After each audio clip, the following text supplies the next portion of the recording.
మంత్రులకు సీఎం రేవంత్ రెడ్డి కీలక ఆదేశాలను జారీ చేశారు. మంత్రులందరూ జిల్లాలకు వెళ్లాలని ఆదేశించారు. సర్వేలలో వెనకబడిన మున్సిపాలిటీలను విశ్లేషించారు సీఎం.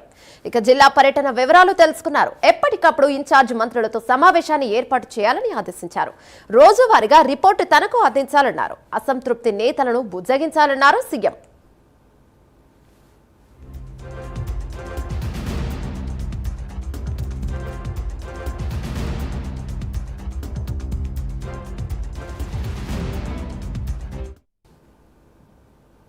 మున్సిపల్ ఎన్నికల ఇన్ఛార్జ్ మంత్రులను ఉద్దేశించి మాట్లాడారు రేవంత్ రెడ్డి. ఇక సమిష్టిగా అందరం పని చేయాల్సిందేనని సీఎం స్పష్టం చేశారు. ఇక ఓట్లు చీలకుండా చూడాల్సిన బాధ్యత స్థానిక నేతలదేనని అన్నారు. ఖచ్చితంగా అన్ని స్థానాలు గెలవాల్సిందేనని మంత్రులకు తేల్చి చెప్పారు. పాత కొత్త నేతల సమన్వయంతో పని చేయాలన్నారు. ఇక గెలుపు బాధ్యత ఆయా పార్లమెంటు నియోజకవర్గ ఇన్ఛార్జీలదేనని స్పష్టం చేశారు. ఇక ఎన్నికలు పూర్తయ్యే వరకు అందరూ తమ ఇన్ఛార్జ్ నియోజకవర్గాల్లోనే ఉండి మానిటరింగ్ చేయాలన్నారు. ఏమైనా సమస్యలుంటే ఇక ఎప్పటికప్పుడు పీసీసీ చీఫ్ వార్ రూమ్ దృష్టికి తీసుకురావాలని అన్నారు సీఎం.